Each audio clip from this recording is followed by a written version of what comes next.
The Range Rover came to an abrupt stop.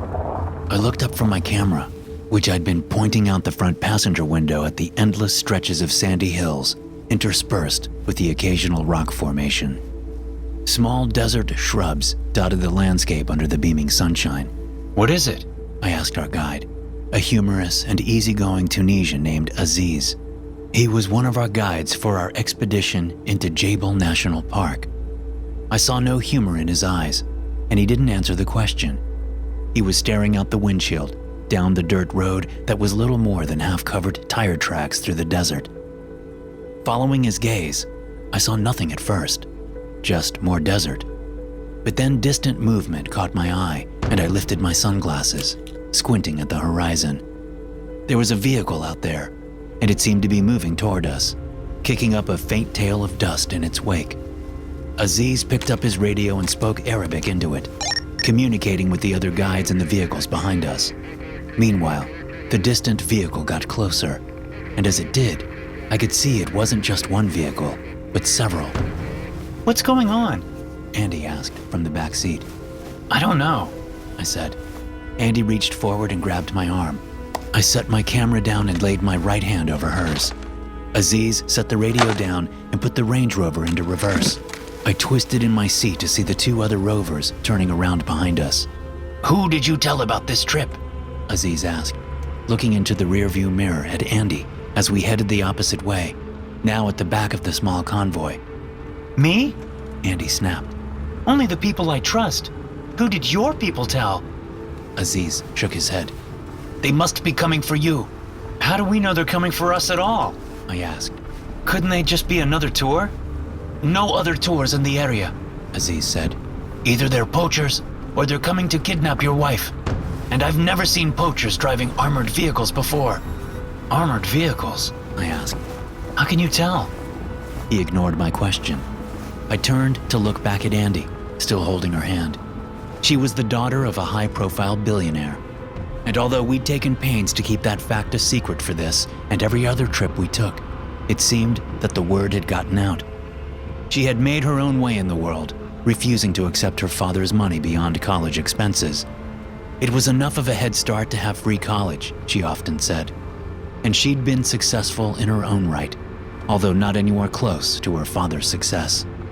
Aziz suddenly yelled in Arabic as we crested a hill. There were two armored vehicles parked across the road on the other side of the hill, men with weapons arrayed behind them. I couldn't believe my eyes as I watched a rocket launch from one of those weapons. It streaked through the air and struck the lead vehicle in our convoy. A ball of fire erupted and the Range Rover launched into the air, flipping once as it exploded before landing on its roof. Aziz wrenched the wheel to the right as we bounced off the road into the desert. "Michael was in that one!" Andy screamed, talking about our best friend. I had no time to process the loss because another rocket streaked from another launcher and smashed into the side of the other Range Rover, which had turned off the road as well. It smashed through a side window and exploded, sending severed limbs out to tumble across the desert landscape. Realizing that they knew which vehicle Andy was in, I was sure we'd been betrayed by someone in the group. And whoever it was had likely been surprised when their partners blew them apart with rocket-propelled grenades. No honor among thieves. I didn't think it was Aziz, given his reaction, but there was no telling. His genuine reaction could have been because the plan had changed. Either way, there was nothing I could do. Not at the moment. "They're coming!" Andy screamed.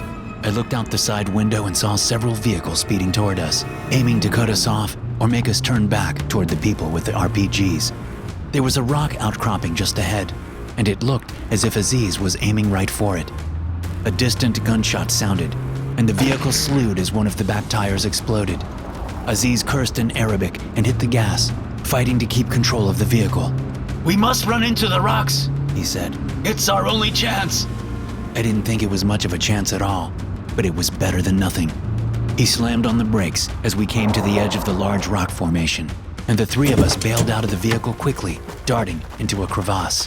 Andy and I held hands as we followed Aziz into the formation, walls of tan-red rock engulfing us as we moved. We came to a wide clearing where the rocks created a kind of bowl structure.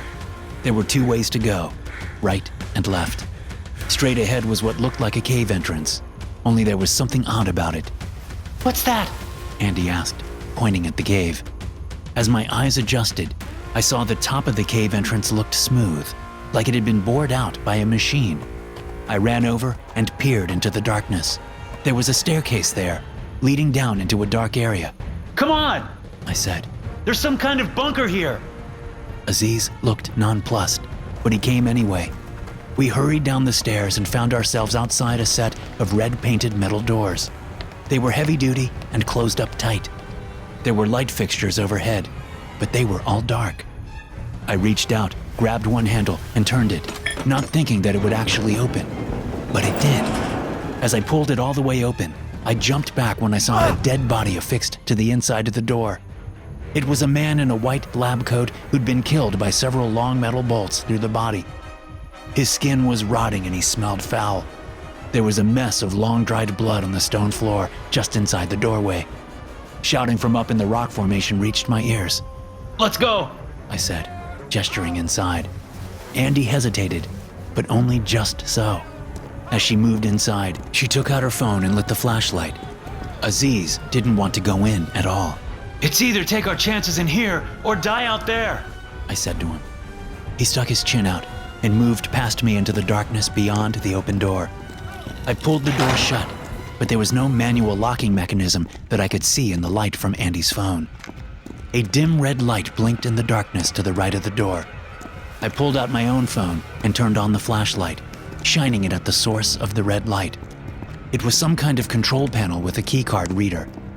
Moving over to the dead man, I started searching his pockets for a keycard. There! Andy said, shining her light near the wall between the control panel and the door. The keycard was there on the floor. The man must have dropped it just before he was killed. I picked it up and swiped it. The light turned green, and then a humming sound erupted from all around, growing louder as machinery powered up. Lights turned on everywhere, revealing what looked like the lobby of a high-end business. There was a small control panel right next to the door. The English word lock was under a red button, underneath its Arabic counterpart. A green button above said unlock. I hit the lock button and listened as the door locked. A moment later, there was a bang and some shouting from the other side. The would-be kidnappers had found us, but they couldn't get in, for now. What the hell is this place? I asked, looking around. It was a rhetorical question. I knew neither of my companions had any idea what the place was. A sudden silence fell, and all three of us looked toward the metal door. We should move back, I think, Aziz said. I couldn't argue with him. We all fled through the lobby, past the reception desk, and into a short hallway with a door at the end that said, Product Demonstration. There were 4 other doors in the hallway, 2 on the right and 2 on the left. 2 of them were offices, and 2 were conference rooms. All of them had dead bodies inside. I counted nearly 20. There was nowhere for us to hide. An explosion shook the floor, its source back at the entrance. The kidnappers were blowing their way inside. Without thinking, I ran down the hall and burst through the product demonstration door, coming face to face with the monster. Screaming, I backpedaled and lost my footing. Aziz and Andy managed to stay upright, but they both froze, staring at the monster standing before us. He looked like a square-jawed military man with a buzz cut, but instead of 2 eyes, he had one large one in the middle of his head. The eye stared blankly into the distance, apparently not concerned with our presence. He was shirtless, and while his muscular upper torso was normal, his arms were anything but.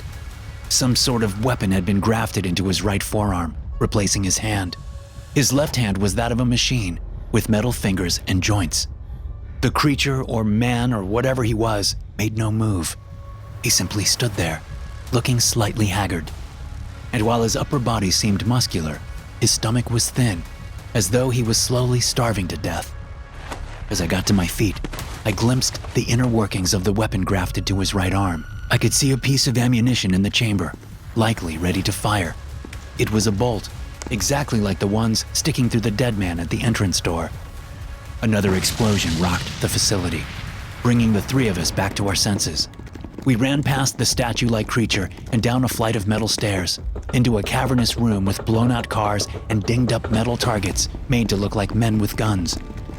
I glimpsed a green glowing control panel at the side of the room, Behind what looked like a bulletproof glass partition, realizing exactly what this place was, I knew our only hope of survival was that control panel. I had never imagined a place like this would exist, not outside of science fiction stories anyway. But it's amazing what your mind can accept when death is nipping at your heels.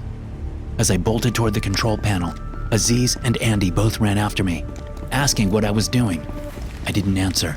There was no time. Just get behind the partition and stay down, I said. I immediately noticed the helmet sitting on a pedestal above the panel. It was connected by a series of wires, looking like something from an X-Men movie. I pulled the helmet on, but nothing happened. There was a green button in the middle of the desk under the word Enable, but when I pressed it, nothing happened. Shouting came from up the stairs. They're coming! Andy screamed. Do something! I glanced over my shoulder just in time to see the Cyclops monster getting torn apart by bullets fired from inside the hallway. Turning back to the panel, I noticed a small screen with climbing numbers over a growing green bar. 70%, it said. 74%. 76%. I glanced over my shoulder again. Several men with automatic weapons and bulletproof vests appeared at the top of the stairs. They needed Andy alive, so they wouldn't fire at us. Not yet. Not until they got closer. 86%. 88%. They ran down the metal steps, the clang of their boots echoing in the high-ceilinged room. 94%. They were closing in. 96%. Not long now. It was going to be a close thing. 98%. 100%. I slammed my hand on the button, almost immediately feeling the sharp pain of barbs sliding into my skull from the helmet. As I wrenched my eyes shut, the pain was suddenly gone. Metal doors slid open in the walls on either side of the control panel. I could see it happening, even though my eyes were still closed. Somehow, I was seeing out of other eyes, 3 sets of them. The 5 kidnappers slowed as the figures revealed by the sliding doors stepped or rolled out into the space. I was controlling them all, somehow able to compartmentalize my thoughts to each specific entity. I was a muscular soldier with a saw blade attached to one arm. I was a heavily modified soldier with a robotic exoskeleton attached to miniature tank treads, sporting a rocket launcher and a rifle that fired incendiary rounds. I was a slightly deformed soldier with synthetic night vision eyes and a speaker in my throat that could emit targeted, head-bursting waves of sound. And I was looking at the kidnappers, already calculating trajectories and kill shots and movements. The men all looked at each other, suddenly not so bloodthirsty. They seemed to have forgotten all about Andy, huddled with Aziz behind the bulletproof barrier. All it took was one word, transferred from my mind to the mind of those I now connected to. Attack. The tank soldier fired first, moving forward on the tank treads and letting loose with the rocket launcher. It caught one of the men in the torso, his upper body exploding in a shower of gore. A couple of the kidnappers tried to fight, while the rest of them ran toward the staircase. A wave of sound emitted from the soldier with the speaker in his throat popped a kidnapper's head within seconds. The soldier with the circular saw attached to his right hand sprinted after the 2 runners, moving faster than any human could. He caught up to them before they even reached the stairs, blade saw whirring as he swung it at their faces. Their screams echoed off the walls before they died out completely. The tank soldier rushed toward the last remaining kidnapper. He didn't use any weapons, even though the kidnapper was firing at him repeatedly. The rounds simply bounced off his robotic exoskeleton. He smashed into the kidnapper and then proceeded to run him over with the tank treads until there was nothing left but a bloody mess of ground meat leaking out of the ripped clothes and damaged body armor. The soldiers moved back to their spots in the wall, and then the doors slid closed. I cringed as the spikes slid out of my head, knowing I would have a wicked headache for several hours. I set the helmet down and grabbed Andy up, wrapping her in a hug. We embraced for a long time as Aziz stood up and walked out, surveying the damage with a shocked look on his face. What the hell is this place? Andy asked. What were those things? I don't know, I said. But I think we need to destroy this place for good and never speak of it again. I think you're right, Andy said. SCP-1637 is a factory/laboratory complex constructed below the surface of the Sahara Desert, in an isolated portion of Jebel National Park, Tunisia. Records recovered from the administrative section of Sublevel 1 seem to suggest the facility was constructed in 1965 for military research and manufacturing. The facility itself spans approximately 4 kilometers and is constructed primarily of the surrounding bedrock and other non-anomalous utility material. The complex includes dormitories, cafeterias, recreation areas, hydroponic growing facilities, power generators, water treatment facilities, and significant expanses of industrial machinery and medical equipment. Larger chambers dedicated to the production or testing of SCP-1637 entities have been lined with an as-yet unidentified gray metal, which is highly resistant to damage and corrosion. Attempts to harvest samples for analysis have thus far been unsuccessful. Hey guys, thanks for listening. Be sure to subscribe to the podcast for more SCP stories like this one. You can also check out some more episodes from the SCP Experience podcast here. I'll see you in the next one.